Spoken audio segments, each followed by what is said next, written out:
Welcome to It Starts With Courage podcast with Kat and Jen. What is it? It's everything. Everything you want in life starts with courage.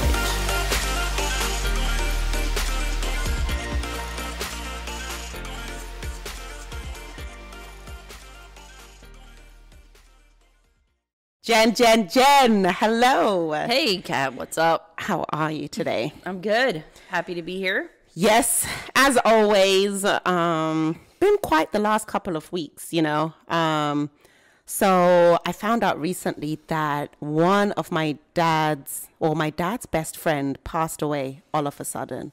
Oh, really? Yeah. This was like a man who I grew up around next door. I grew up around the family next door. I actually remember that the day that my mom passed away, I went over to their house because I just and stayed the night over there. And he welcomed me just like, one of those people that just treats you like you're their child as well. It didn't matter. So I found out how he passed away all of a sudden. We're actually not sure of the cause of death.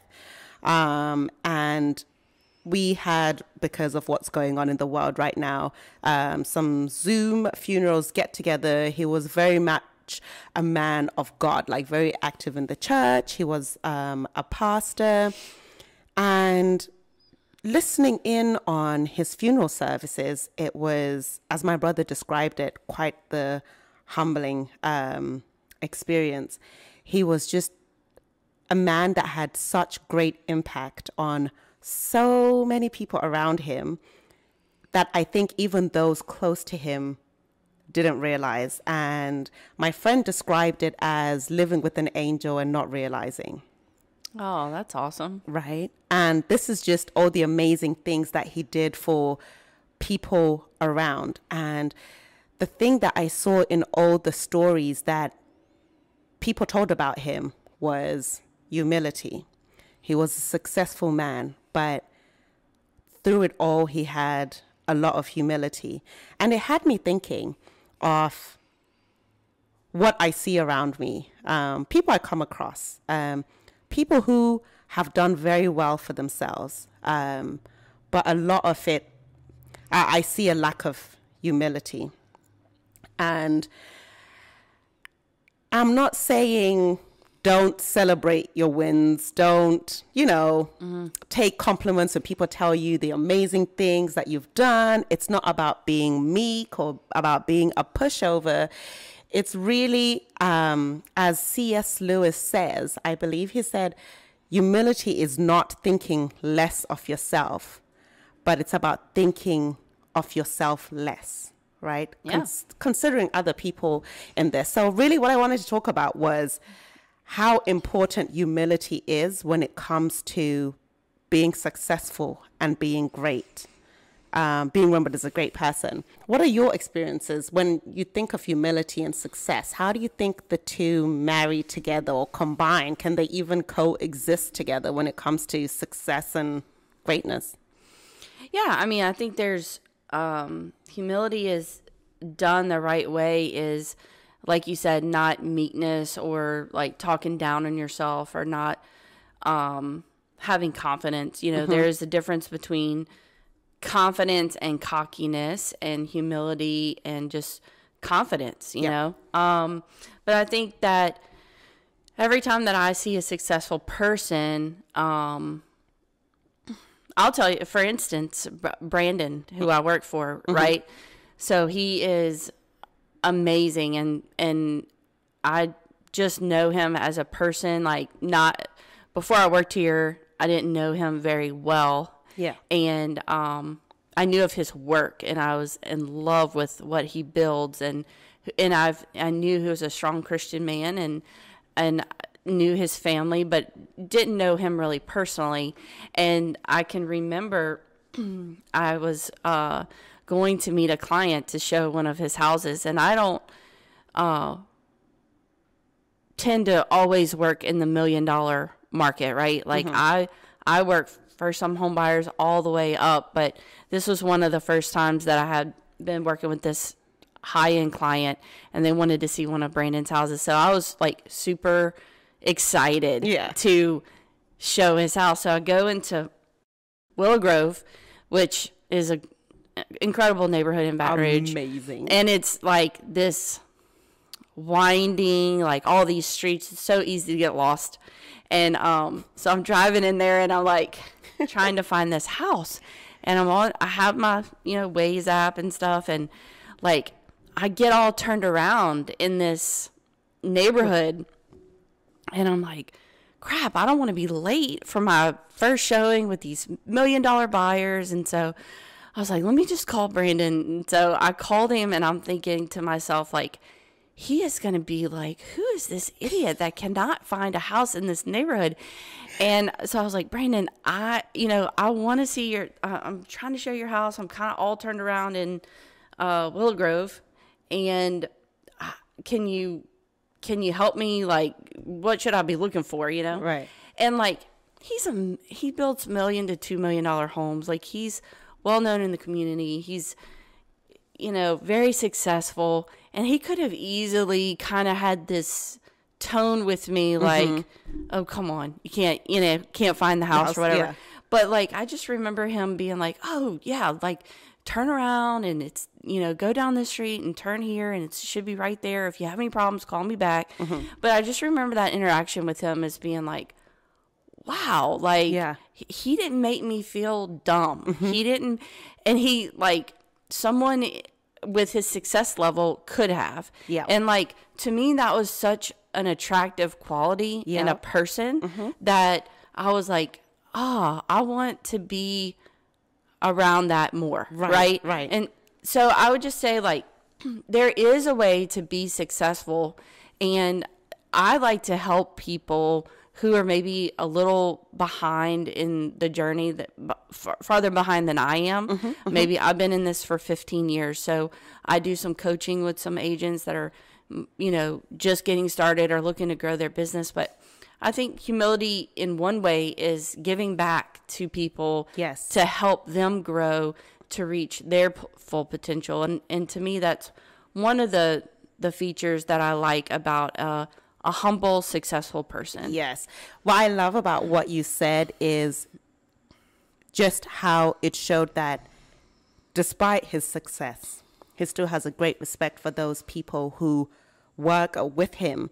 They say without humility, it's difficult to find people who are loyal to you and will follow you, because you essentially look down on other people. And that sounds like that was one of your fears when you were calling him to say, hey, I actually need your help. And what I want to talk about really is that to be great, you have to be humble. Because if you're not, I was actually listening to a podcast. You told me about this guy, Andy Frisella, and he was interviewing a CrossFit athlete. And she was talking about the preparation, everything that it takes to get to a competition. I think she was like number 1 in 2021 or something. So essentially the strongest CrossFit athlete out there. And she was just talking about the humility in the journey. And it was that to be great, you have to be humble, because if you're not going to learn anything new, right? You have to believe that you can be better and realize that there are other people who are out there who could be working harder than you are. So in order for you to put that work and that prep, humility and prep equals success. So today I want to talk about 4 different points why practicing humility will make your journey, whatever your journey is, even more successful. Okay. The first point being that humility keeps you focused. It keeps you focused on the things that matter outside of material things, right? Success isn't always about what you have, what you show. I see a lot, obviously, on social media, being that I'm on social media, a lot of these things where, and again, I'm not saying you should downplay your achievement, but it's a lot of showcasing the material successes to say, I am the greatest because of these material successes. But again, I understand the journey, what it takes to get up there. But also, just when I think of my own journey on social media, and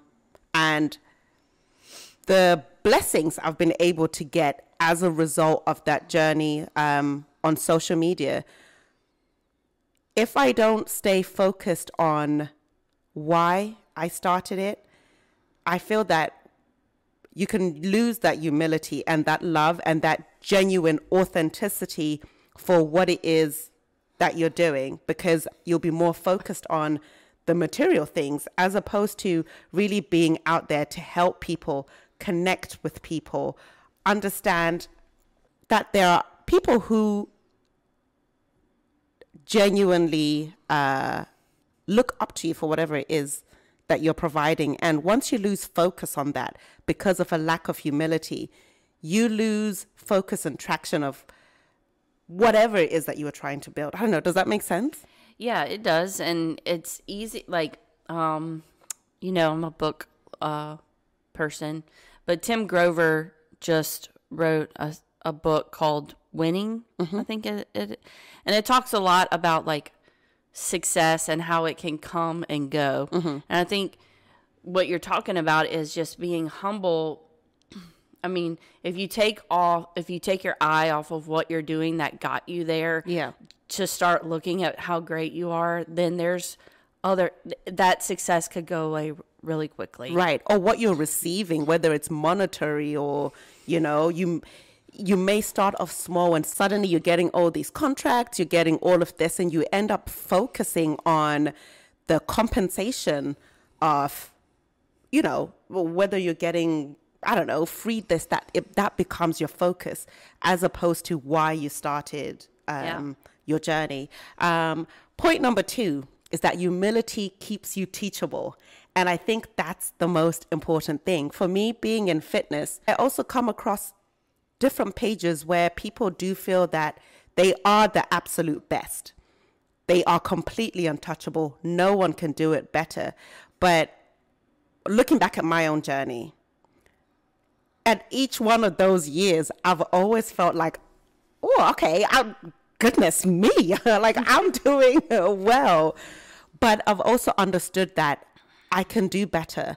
I can learn from other people. You should never feel like you are the absolute best, that you can never learn from other people. And I feel like humility leads to like vulnerability, which is more of a superpower than a weakness. Yes. And, I'm not big on social media, but what I always didn't really understand is everybody trying to put their best life out there when like there's so many more average people and just trying to get through the day and get through life than there is like people that look perfect, and people that have the perfect body, and even what they're posting is not perfect because it's edited. So my thing is like,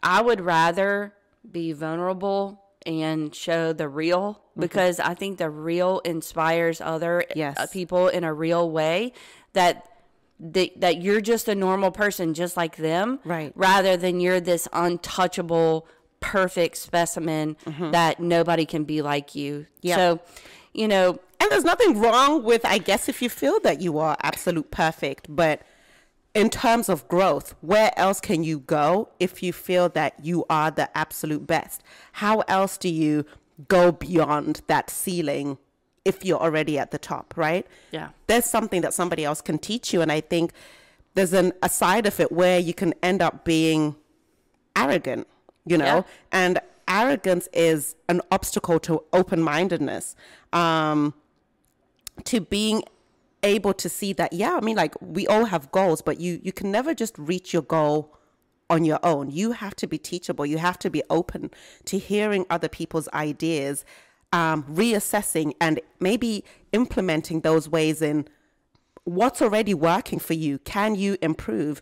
So I definitely think that staying open-minded, being teachable is what humility can really bring to the table in that aspect. So we've gone over 1, it keeps you focused. 2, it keeps you teachable. And number 3, it allows you to recognize and admit when you're wrong, which I think is a big part of accepting failure is a big part of learning. And that requires humility. You have to be willing to listen to other people's points of views and understand that you don't always know everything. And I think that being able to admit that you're wrong, for people with ego sometimes, that's difficult. But what people don't see is that when you're afraid of admitting that you're wrong, you're afraid of actually going for things that you're really ambitious about. So you end up keeping yourself in a box because you don't want to be wrong. You can't practice humility in that sense. So essentially you end up keeping yourself in a box and you won't get to those heights of success that you really could because you're afraid of being wrong, admitting to failure and being humbled by it. Yeah. Failing, I mean, it's the saying, like failing forward, right? You have to like try and fail, and then you have to reevaluate why you failed and then make an adjustment and try again. Yep. And if you never can admit failure, then you can never readjust and, pivot your idea or your goals. Yeah. And finally, which is, overall, I think that humility can keep you happy. I don't know. Maybe people may think this is a bit of a reach or far, but I think because a humble person sees that the things that they have or have managed to acquire and achieve because of said success are, they don't define them, right? It's not about, and this is similar to what I said about number 1, they're here today, but they could be gone tomorrow. Happiness comes from those kind deeds, those things you're able to do, as you said in the beginning, those things you're able to do for other people by practicing humility. Those are the things that matter at the end of the day. Circling back to what I was saying about my friend's dad, when you look back, I heard stories, people gave testimonies like he had bought a new car and he had an old car. And he went to somebody who was in need, who he knew, and he said, hey, God put it on my heart for me to give you this car, right? He gave away the old car that he had. And I think like 2 weeks later or something like that, he called back that same person and said, I've been feeling in my heart that I gave you the wrong car. Oh, that's awesome. Right? Yeah. And he gave them that new car. I heard stories of, despite how busy of a man he was, he still had a job. He was a pastor on the side. Somebody gave another testimony of they had a car crash. And when they got home, him and his wife went to their door and he just went there to say, hey, I don't want to come in. I don't want you to make us drink no food. Like, we don't want to take up your time. We just came here to say a prayer. Right? Mm-hmm.